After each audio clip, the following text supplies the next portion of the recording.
ओम नमो भगवते वासुदेवाय। कृष्ण कृष्ण कोई सामान्य नहीं है। यहाँ श्री कृष्ण लिखा हुआ है।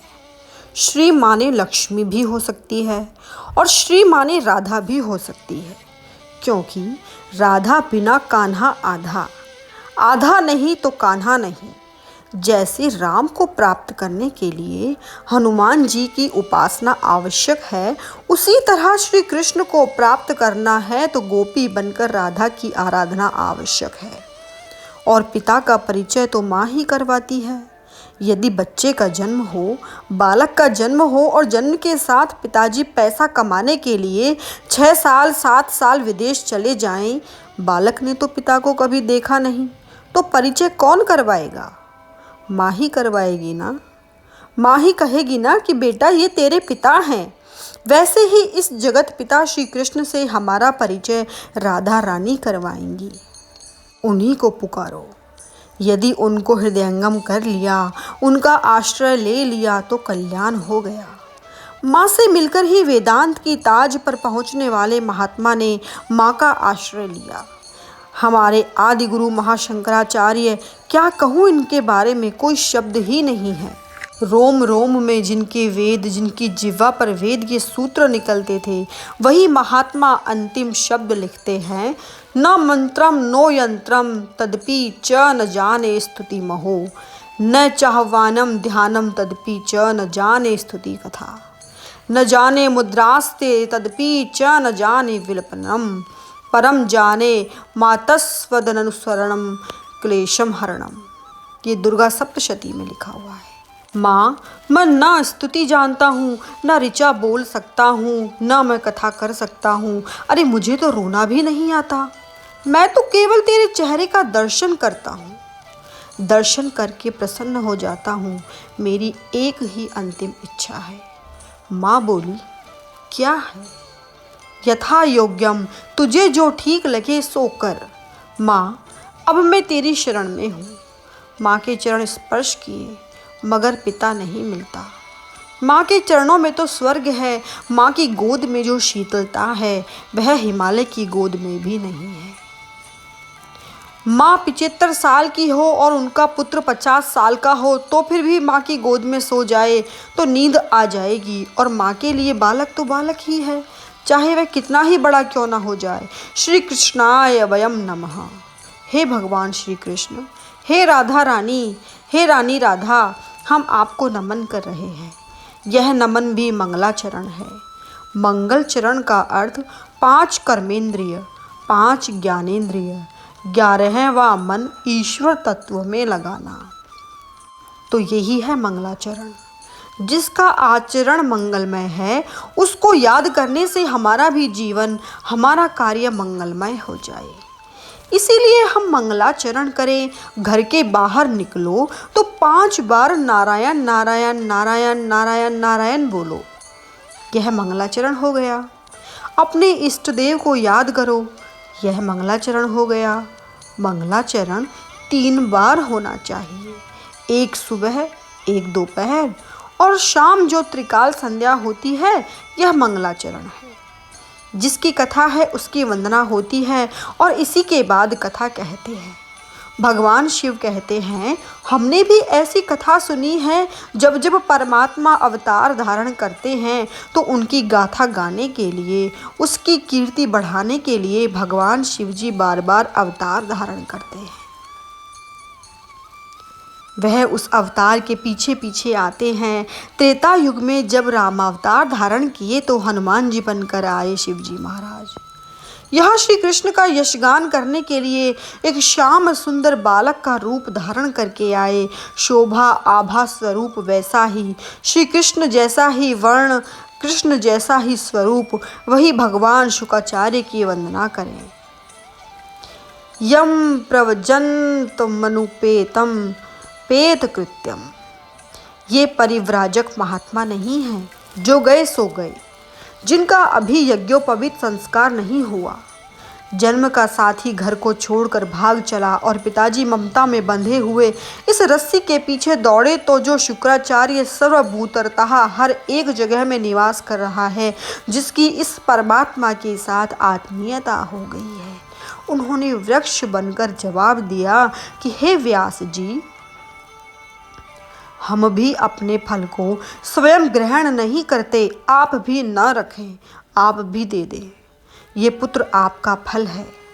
जन कल्याण करने के लिए उनको जाने दीजिए, ममता न रखें। ममता तो बड़े बड़े महात्माओं को भी सताती है।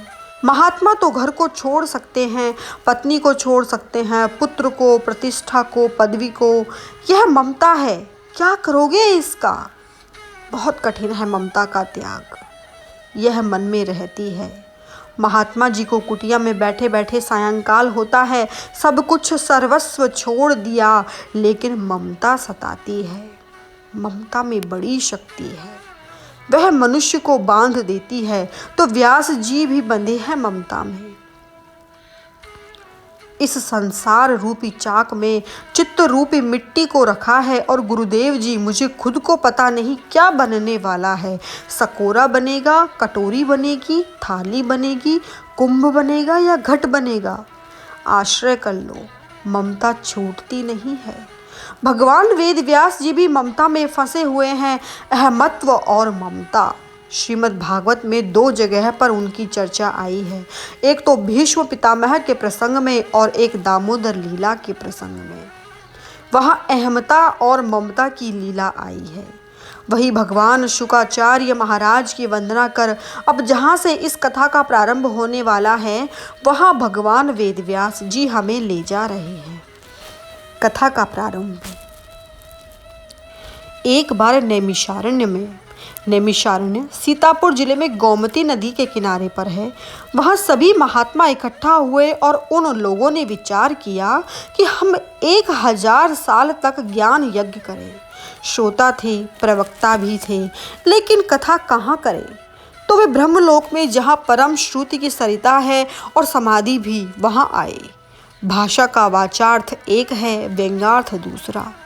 ये महात्मा आए और ब्रह्मा जी से प्रार्थना की तो ब्रह्मा जी ने कहा, ठीक है, मैं मन रूपी चक्र को फेंकता हूँ, जहाँ वह स्थिर हो जाए वहाँ यज्ञ करो। और वही चक्र घूमते घूमते एक निमिष में सीतापुर जिले में गोमती नदी के किनारे आकर स्थिर हो गया। प्राचीन काल में हुआ करता था निमिष माने 1 मिनट का 3रा भाग। इतनी तीव्र गति मन की, ब्रह्मलोक को छोड़ सत्य लोक को पहुंच गए। मन का क्या भरोसा? मन और बुद्धि का कभी भरोसा न करो, जो करता है वह धोखा खाता है। तो निमिष अरण्य में आ गए। अरण्य का मतलब होता है जंगल। वन्य प्रदेश में आकर देखा तो यहाँ 88,000 ऋषि बैठे हैं। सब कथा सुनने वाले विशेष ऋषि मुनि हैं। उत्तमा सहजावस्था, मध्यमा ध्यान धारणम। ये लोग उत्तम हैं, इनकी सहज अवस्था है और सब लोग ज्ञानी हैं, वैराग्य के मूर्तिमान महात्मा हैं। इन लोगों में भक्ति है, लेकिन 88,000 महात्मा हैं। वे एक साथ बोले तो शोर हो जाएगा, तो बोलने वाला तो कोई एक ही होना चाहिए।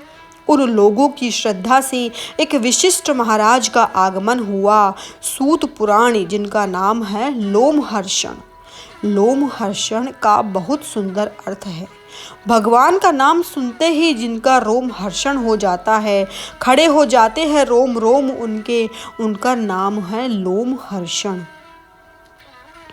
महाप्रभु चैतन्य चरितामृतम में लिखा है कि जब कोई हरि बोले या ऐसे बोलते थे तो उन्हें मूर्छा आ जाती है। सिर्फ हरि ओम शब्द में यह चमत्कार है।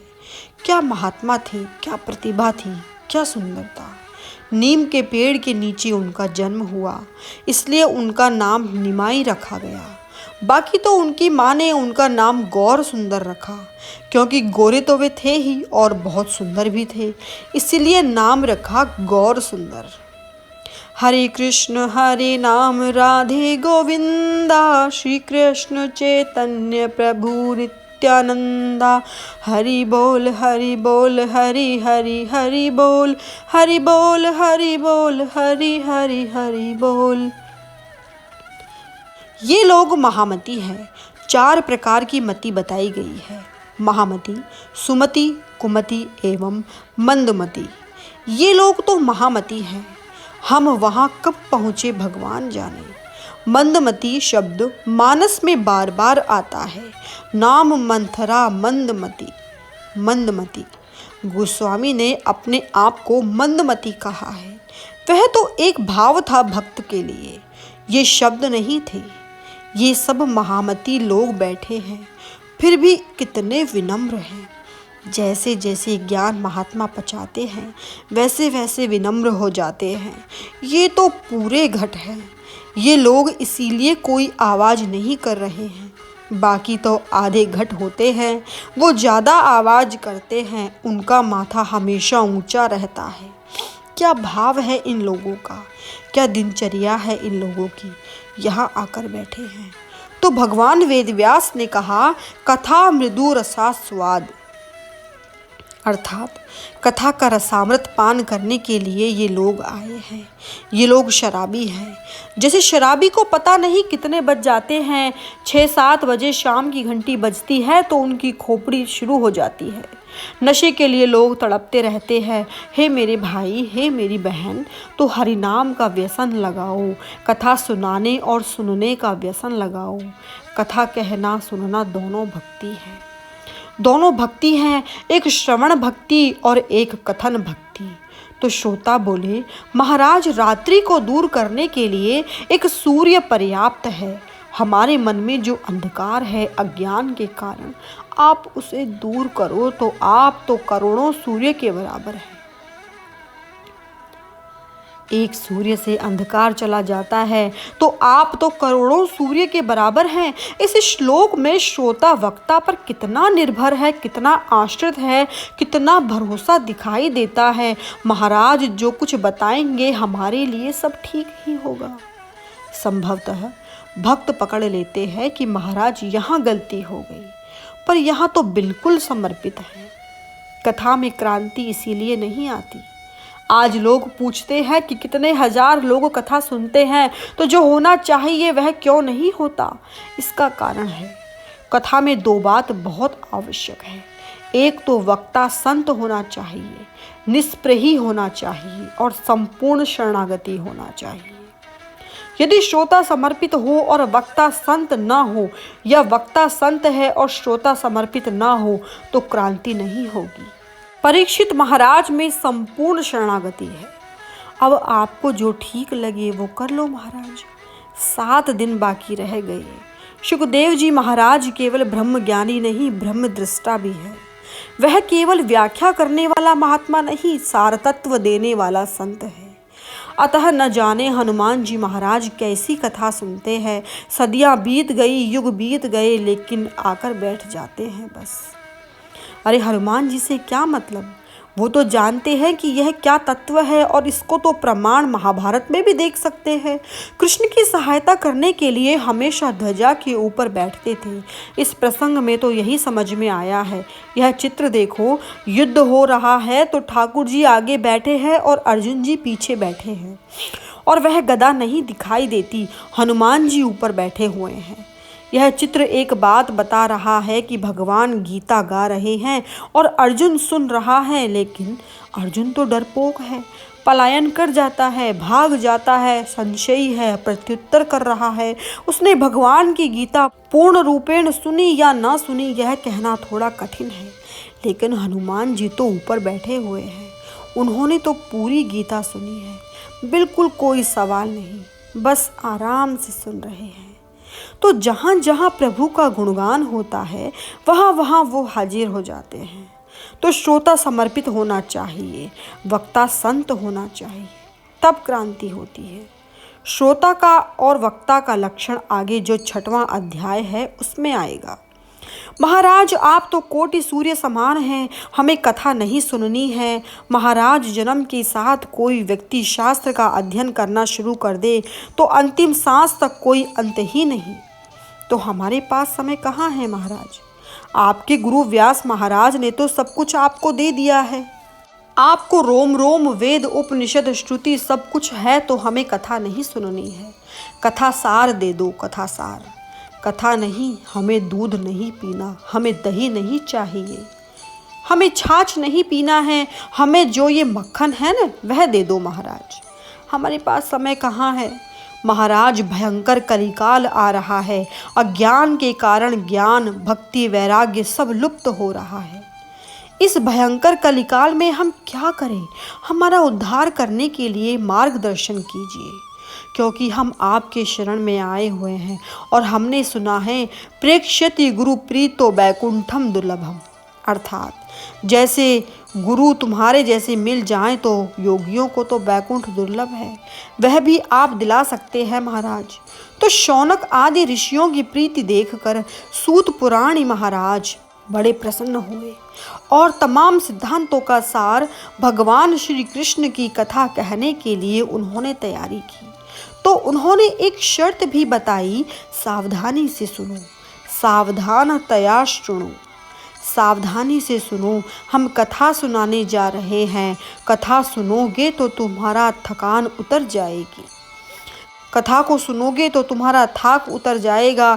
कथा को उल्टा कर दो तो थाक बन जाता है, लेकिन सावधानी की बात आई। कथा से सुख मिले न मिले, शांति अवश्य मिलेगी। सुख और शांति में फर्क है। सुख बाहर से आता है, शांति भीतर से निकलती है। सुख क्षणिक है, शांतत्व शाश्वत है, वही सुख देने वाला है। शांतम शाश्वत प्रमेय मनघम निर्वाण शांति प्रदम ब्रह्मा शंभु फणीन्द्र सेव्य मनीषम वेदांतम वेद्यम विभुम। सुंदर कांड का प्रारंभ शांति से होता है, वही शांति शाश्वत है। सुख बाहर से आता है और बाहर जो कुछ है वह सीमित है, उनका अंत होने वाला है। जो सीमित है वह शाश्वत चीज दे नहीं सकता। संसार में कोई भी चीज ले लो, अरे संसार को देखो, संसार का भी अंत एक ना एक दिन है। जिस संसार का अंत होने वाला है वह तुझे शाश्वत सुख कैसे दे सकता है? शाश्वत सुख तो भीतर बैठा हुआ है। जब हमारा जन्म हुआ तो एक दो आदमी थे, माता थी, पिता थे और कोई नहीं थे। धीरे धीरे हम बड़े हो गए, हम जवान हुए, 25 साल के हुए तो पत्नी आई, तो मतलब 25 साल तक तो पत्नी भी साथ नहीं थी। और जब हम 50 साल के हुए तो माता पिता भी चले गए, तो कुछ साल तो माता पिता भी हमारे साथ नहीं। पुत्र तो 30 साल के थे तब आए, वह भी हमारे साथ नहीं थे। और जब हम जाएंगे तो शायद पीछे कोई नहीं जाएगा। लेकिन जब हमारा जन्म हुआ तब भी प्रभु हमारे साथ थे, जब पुत्र का जन्म हुआ तब भी प्रभु हमारे साथ थे, और जब हम तर जाएंगे तो भी प्रभु हमारे साथ ही साथ है। एक ठाकुर ही तुम्हारे साथ है, बाकी इस संसार में कोई भी व्यक्ति हमारे साथ नहीं है। इसीलिए तो गोकर्ण महाराज बोले, असारः खलु संसारो दुख रूपी विमोहकः सुतः कस्य धनम कस्य स्नेहवान ज्वले अनिशम। ये संसार असार है, नाता जोड़ना है, संबंध जोड़ना है तो प्रभु के साथ जोड़ो। ये हमेशा तुम्हारे साथ है, तुम कभी अकेले नहीं। और जिन जिन लोगों ने इनके साथ नाता जोड़ा है उनको संसार ने पत्थर मारे, गालियां दी, पर उन्होंने संसार की परवाह नहीं करके भक्ति की। तुम भी संसार को त्यागे बिना भक्ति नहीं कर सकोगे। संसार का होकर तुम भक्ति नहीं कर सकोगे, लेकिन जोड़िए इनके साथ नाता। और जिन जिन लोगों ने इनके साथ नाता जोड़ा वे कभी अनाथ नहीं हुए, उनका तो जुड़ना अखंड ही अखंड रहा। साधु संग बैठ बैठ लोक लाज खोई, मेरे तो गिरधर गोपाल दूसरो न कोई। जाके सिर मोर मुकुट मेरो पति सोई, मैं ऐसे वर को वरूं जो आज जिए कल मर जाए। मैं तो वरूं मेरे गिरधर को, मेरा चुरलो अखंड हो जाए। जिन लोगों ने प्रभु के साथ नाता जोड़ा वे अखंड हो गए। सूत पुराण कह रहे हैं, महाराज सावधानी से सुनिए, यह नहीं कि 3 घंटा है और अच्छी जगह मिल जाएगी तो अब घंटे भर सो लें। वैसे तो तुम यहाँ आकर सो जाओ, कोई बुरी बात नहीं है, सोना चाहिए, पर यहाँ सो जाओगे तो तुम्हें बार बार कुछ ध्वनि कुछ श्लोक उठाएंगे। घर में सोओगे तो भाई कौन उठाएगा आपको? 4 आदमी आएंगे उठाने के लिए और वह बेकार जाएंगे। यहाँ आकर सो जाओगे तो कल्याण होगा, यहाँ उद्धार होगा तुम्हारा। इसीलिए तो बार बार कहते हैं कि यह ध्वनि करवाते हैं कि जबरदस्ती प्रभु का नाम लेने को कहते हैं, क्योंकि खुद का किया हुआ ही खुद को काम आएगा। इसीलिए कोई कुछ नहीं कर सकता भाई तुम्हारे लिए, खुद का खुद करो। महाराज, हे समकाली ऋषियों, आप सुनो, हम आपको सुना रहे हैं। काल व्याल मुख ग्रास त्रास निर्नाश हेतवे श्रीमद् भागवतम शास्त्रम कलौ कीरेण भाषितम।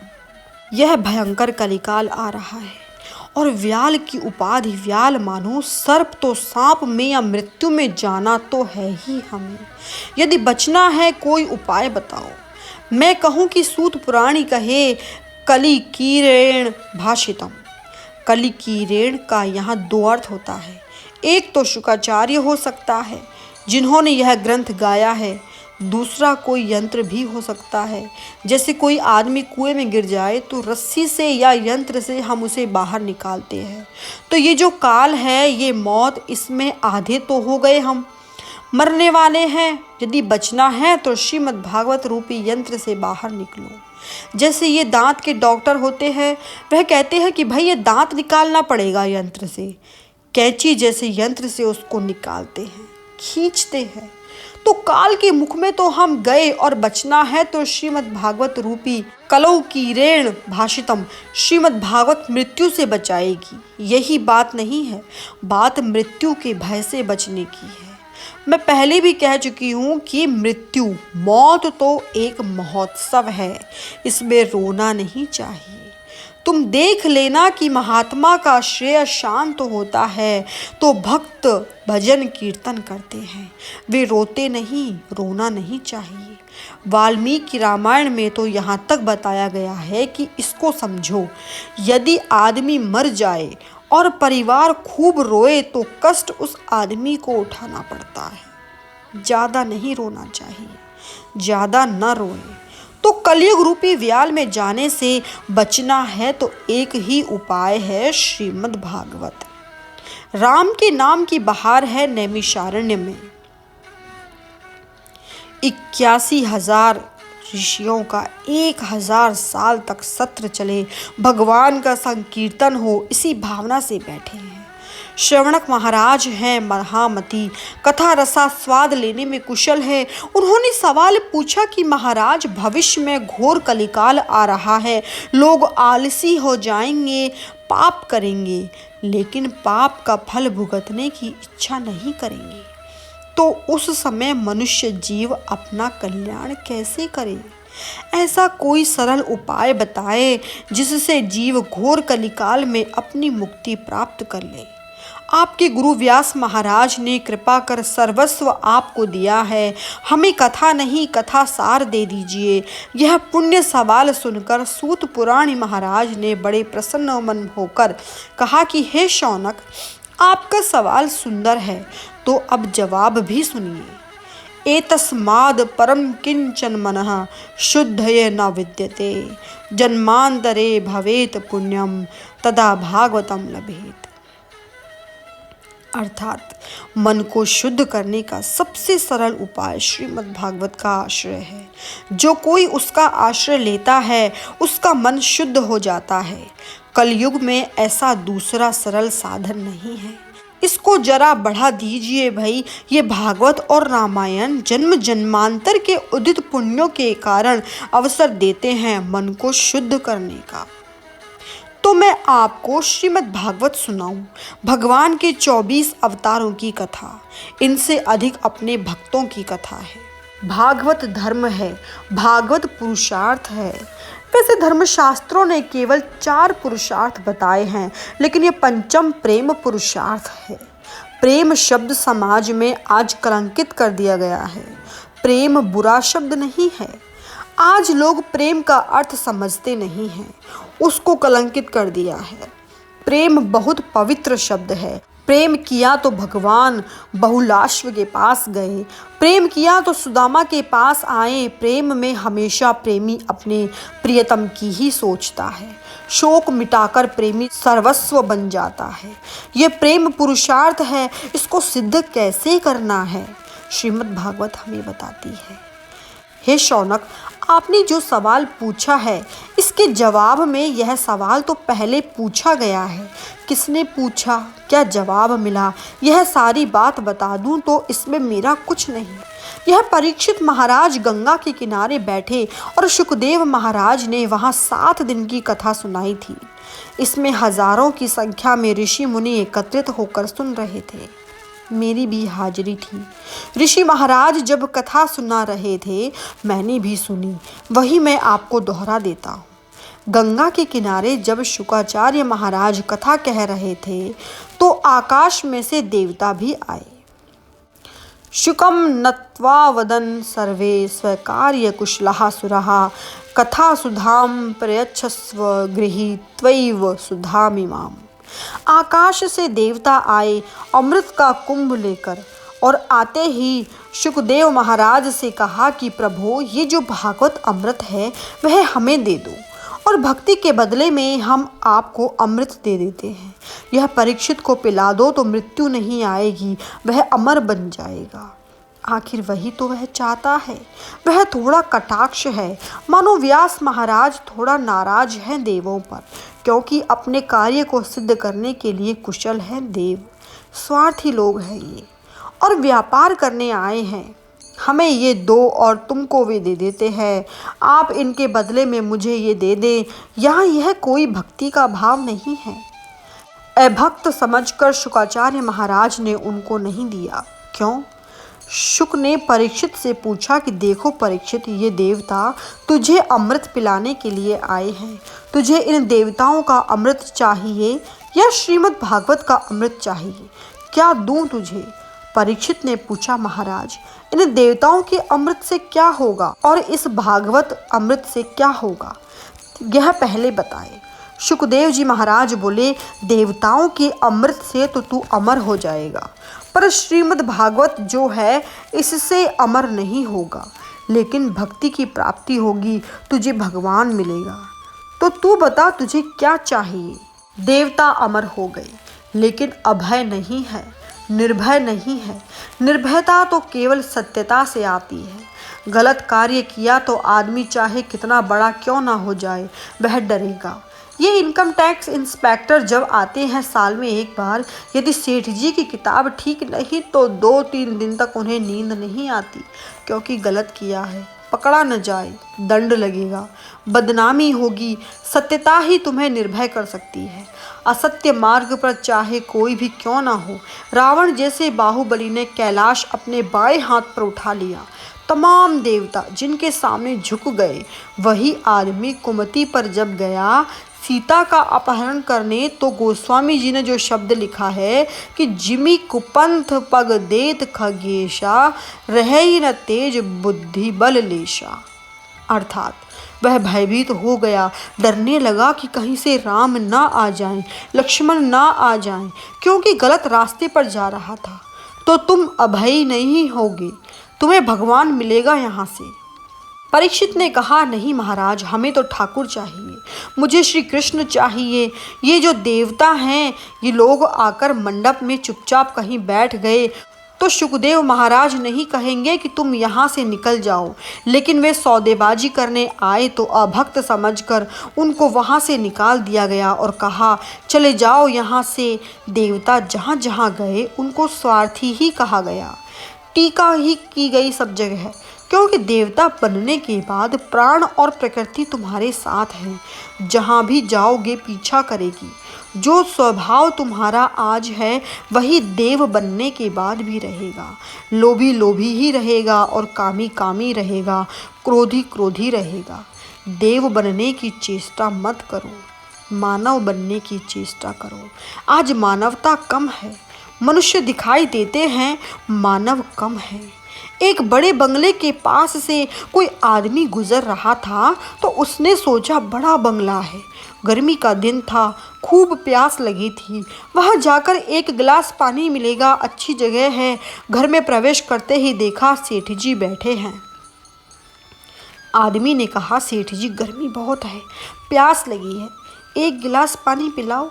सेठ जी ने कहा कि आने दो नौकर को, वह तुझे पानी पिलाएगा। सेठ जी तो बैठे थे स्थूल शरीर, आदमी खड़ा रहा। 2 मिनट बाद प्यास और बढ़ी।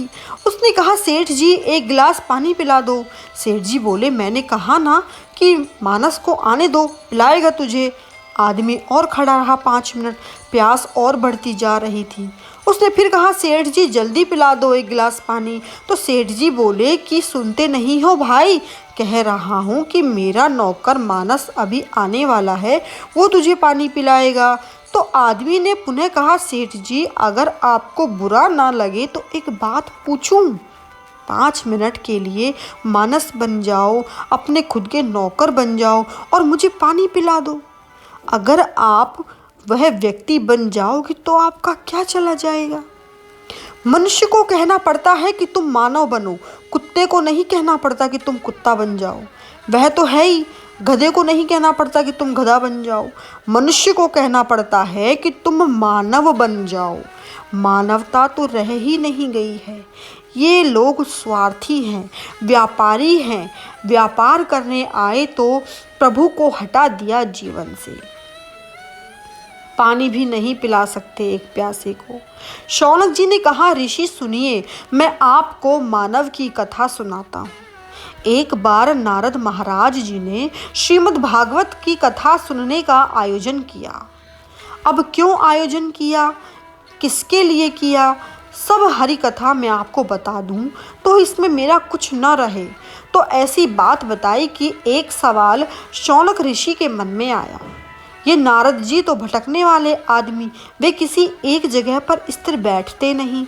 उन्होंने भागवत 7 दिन सुनी कैसे।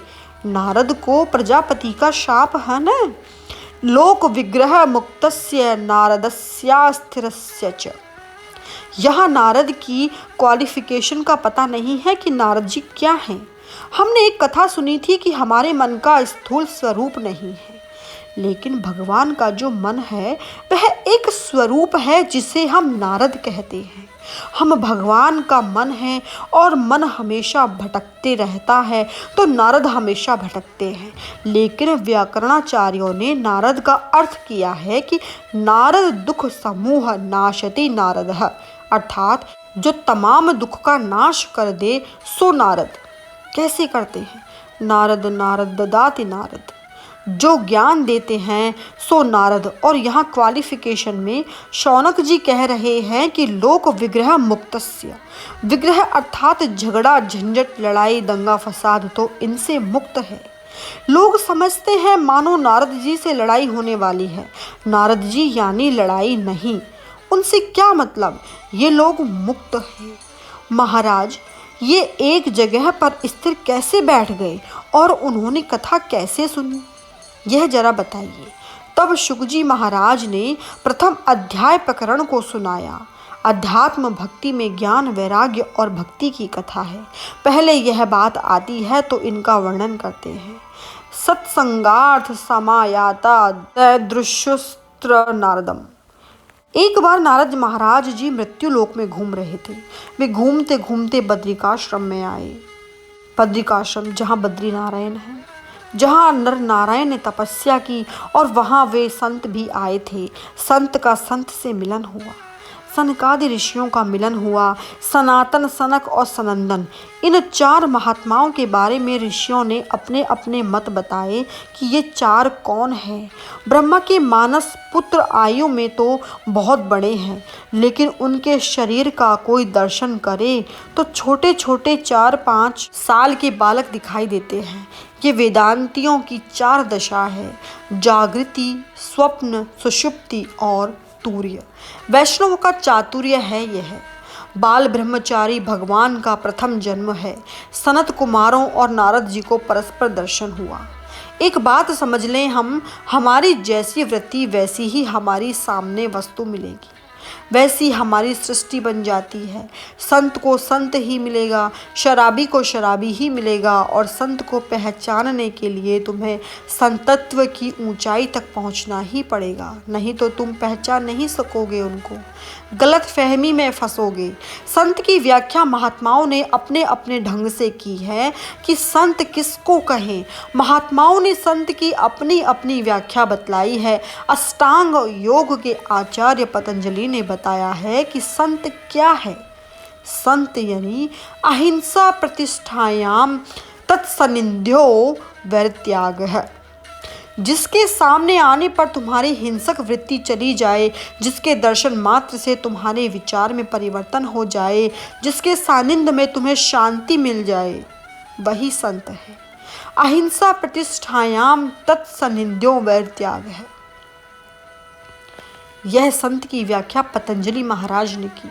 आँख में करुणा, हृदय में सबके लिए स्थान, शास्त्र धर्म ग्रंथों जैसा जीवन, वाणी में पूर्ण सत्य, यह सब संतों की व्याख्या है। दिन में 50 बार झूठ बोलने वाला कोई संत नहीं होता। रघुपति रीत सदा चली आई, प्राण जाए पर वचन न जाए। इन लोगों को यह चौपाई जल्दी ही कंठस्थ याद हो जाती है। बाकी तो ऊपर से जिसके वचन वाणी से, जिसके शब्द से साधक के संशय का छेदन हो जाए, वही संत है। ये गुरु बनने लायक हैं। तुम्हारी आंख बंद करने के बाद उनका चेहरा तुम्हारे सामने पर्दे पर आ जाए तो संत है।